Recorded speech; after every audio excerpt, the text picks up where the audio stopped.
Welcome to the Collective Conversation podcast, where we spotlight amazing members of our community who are making a huge impact. Today, we are honored to have Leslie Woodfill, the Executive Director of Childhood Cancer Coalition. Leslie and her team are behind one of the most important events in our region, the Light The Way Gala, which raises crucial funds for children and families affected by childhood cancer. Welcome, Leslie. Thank you so much, Jessica. It's really a pleasure to be here and to be able to share about our mission at the Childhood Cancer Coalition. I am the executive director here, and it's a role that is important to my heart. We are helping to support these families to raise awareness for childhood cancer in our community, and then providing both emotional and financial support for these families. Yeah, I've been looking forward to this conversation because you just have such a servant heart in the work that you do. There's so much to what you're doing, and the dollars are staying local. And so I'm really looking forward to getting the information to people today about who you are, who you serve, how they can get involved. So let's jump in with, tell us a little bit about your background and what drew you to the Childhood Cancer Coalition. Sure. My working life, early in life, you do all kinds of different things. But then I hit on working for the Make-A-Wish Foundation, and I was there for about 16 years. And I always told the people at this organization that their kids are my kids, right? And because we serve kids with cancer, and that's what we do here at this organization as well. When my mom passed away, I went to work for the Alzheimer's Association for about 7 years. And then they called me from here and they said, would you be interested in coming on? We have an executive director position. And my heart just heart swells, right? Because it was like, this is the mission that I want to go for. And when I was talking to my boss at Alzheimer's, he said, I don't know why you wouldn't choose that. He said, it's always been in your heart. Kids are always in your heart.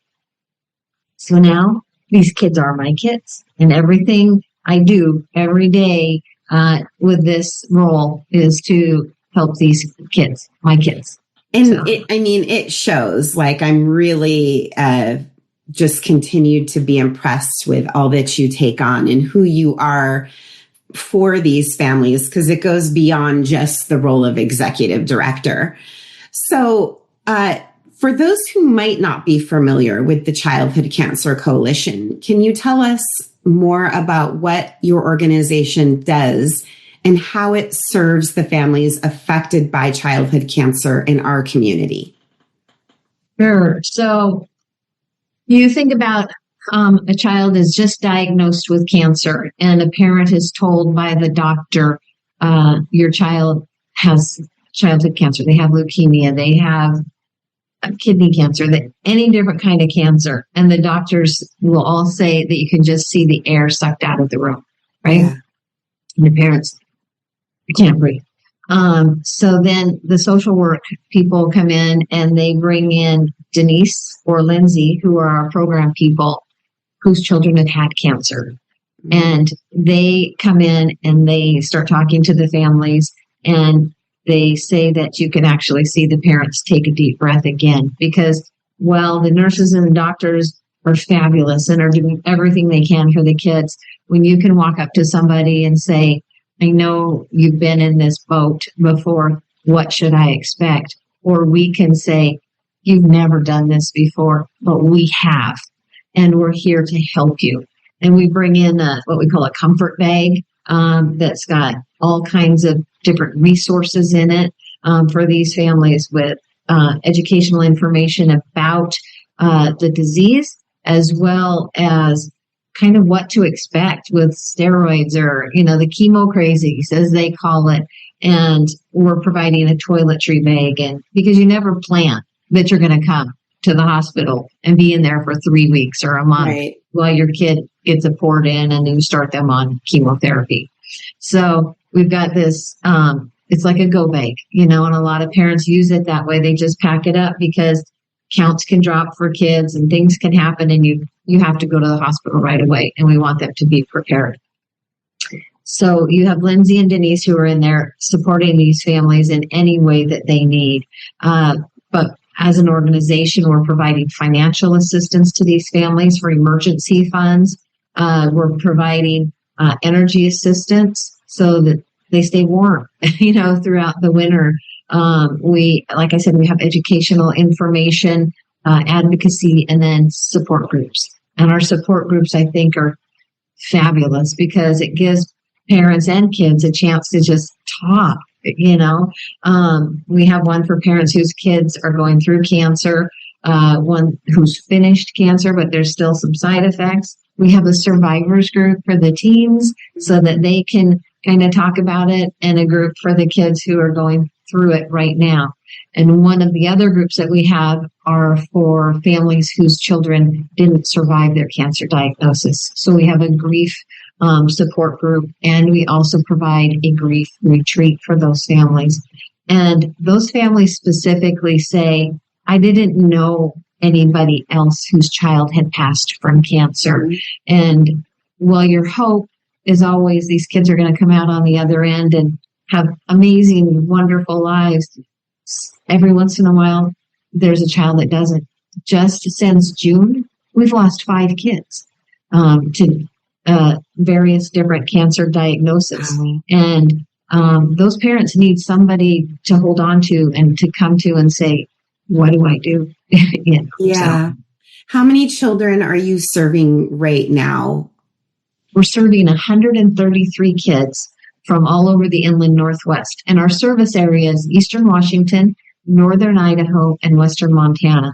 And people say, well, why is that your service area? Well, that's because that's the same area that Sacred Heart serves the kids. So if a child is in that area, they're going to be going to Sacred Heart for their treatments on the most part. Some will go to Seattle for a brain tumor thing or stem transplant, that kind of a thing. But most treatments are going to be here in Spokane.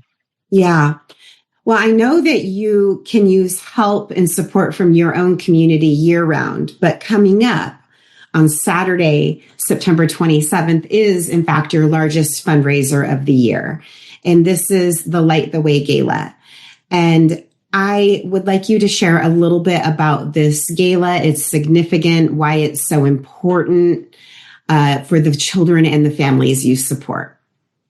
Sure. So it's our 21st gala that we've had. So that's pretty exciting to be able to say we have been like right here in the community holding hands with these families. And that's what it is. Literally, we're embracing them. Some days it's physically, some days it's just emotionally, but we're embracing them and bringing them the support. And that's what this fundraiser does. It helps pay for all the different services that we provide for these kids that I just talked about.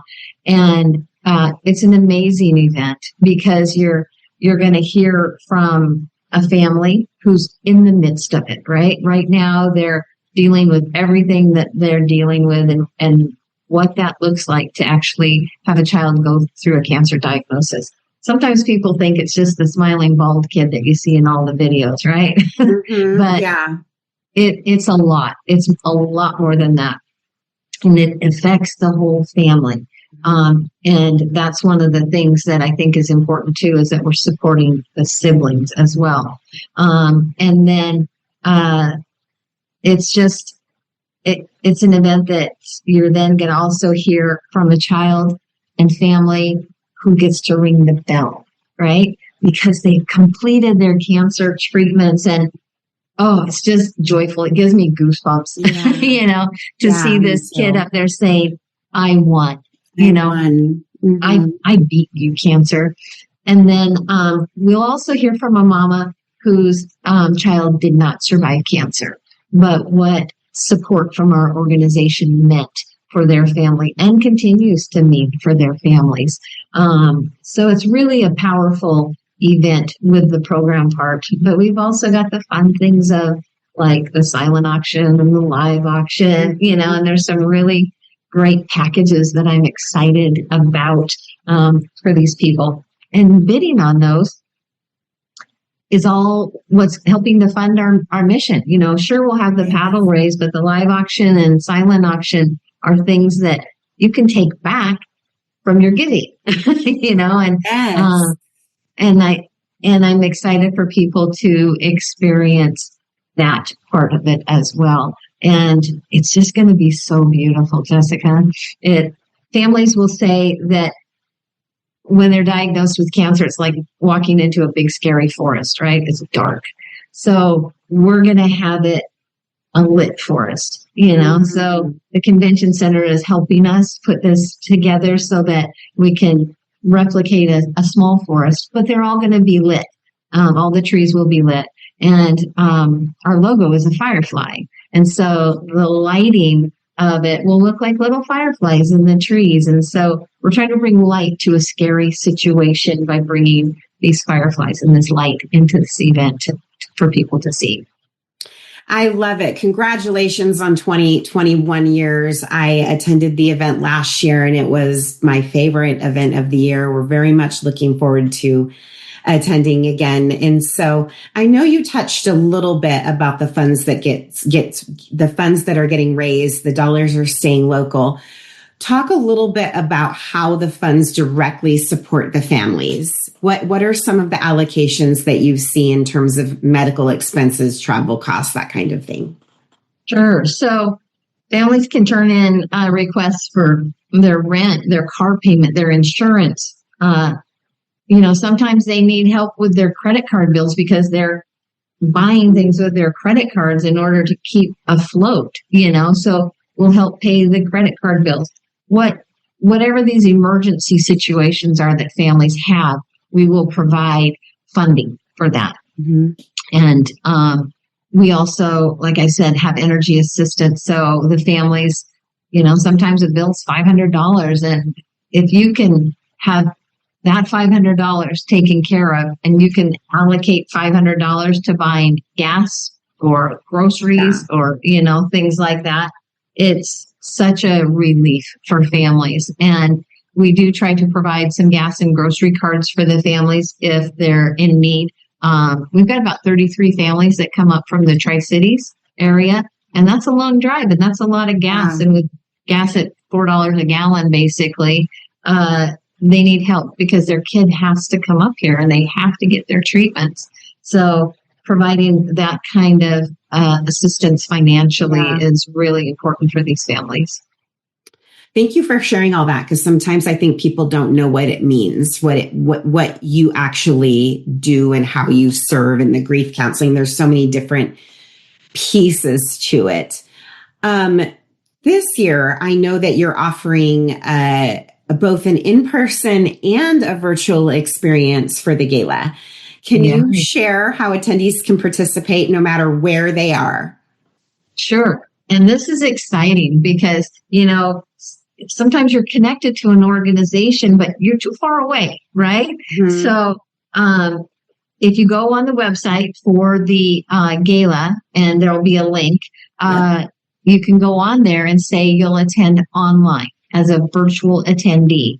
And that gets you into being able to bid on all the silent auction items, which go up on September 22nd. They'll be available to start bidding on. And then all through the night until that silent auction part closes, it's going in two sections. So I think the last one's at 7:50. But then you switch over and you can see, you're in the room, in your house, in your jammies, watching the program and understanding, again, from the perspective of the family who's right in the middle of it, for this family who's just celebrating, and then for the family who is still dealing with that loss and honoring their child. But you can do it right from your own living room and still continue to bid on live auction items. Or perhaps you want to do the raise the paddle part, and make a direct contribution at that time. And that'll be available to you to do that right online. I love that you're giving this option, because there are folks who really want to support, but they want to do it from their jammies at home, right? Or they have extenuating circumstances. So I really love that you're opening this up for everybody to be able to attend. So for anyone listening that might want to get involved but can't attend, how can they still support the event or contribute to the cause? Sure. With that link, they for sure can come on to the gala. You can go onto our website, which is cccnw.org, and there's opportunity to donate there directly to our mission. And you can say, I want it to go to XYZ. You know, some people have a real connection that they want it to go to supporting just kids in, you know, this area of Spokane or whatever. And we will be happy to donor designate those funds to whatever you need. There's contributions for either silent or live auction items if people have a heart and an ability to make a donation that way, as well as volunteering. There's still openings to volunteer at the gala, and you can just contact me directly and I'll set you up. You know, and that was going to be my next question. Perfect. Contact Leslie if you're interested in just contributing time. Right. And time is a treasure. It is a treasure. And we still need some help on the day of putting all those lights in the trees. And we will need help on the night of. There's always different things where people can come in and be a servant for these kids and this mission. So, yeah. Before we wrap up, what is your message to those who may be considering attending or supporting the Light the Way Gala? Why should they get involved? Because they're going to make a difference in not just one child's life who's battling cancer. They're going to make a difference in, right now, 133 kids who are battling cancer, their families, so their parents, their siblings, and then that's a trickle down. It trickles down to the grandparents who, you know, are worried. They're over in New York and their child and grandchild is over here, you know, and one of the things we hear people say is that, especially like for the grandparent, I'm sad for my child and my grandchild. I want to help support both of them, you know, so you're supporting a whole family, a dynamic that goes more than just that one child. But when you have all your people behind you, it's sure a lot easier to fight a cancer diagnosis for that little guy or girl. Yeah. Well, Leslie, from the bottom of my heart, thank you for who you are in our community, the leader, the contribution that you are to the Childhood Cancer Coalition, to the families, to the children. And thank you for sharing all your story and all the incredible work you guys are up to. I really can't wait to see all of the fruits of your labor at the gala this year. And for anyone that's interested in learning more or donating, we will have the links below for you to get in contact. And we really appreciate you and thank you for all the work that you're doing in the community. It really is making a difference. Well, and thank you for allowing me to be on this format to share. And I will share and share and share, you know, about our organization and our kids. And that's another thing is that if somebody hears this and they belong to a civic group or something like that and would like a presentation for their group or their company or whatever, just contact me and I will talk to you all day if you want, you know, about how you can make a difference. Well, thank you very much, Leslie Woodfill. It's been a pleasure to sit down with you today. We are very much looking forward to the event. We're 37 days. Is that what you said? 37 days away from the 21st annual Light the Way Gala. Yeah. Thank you.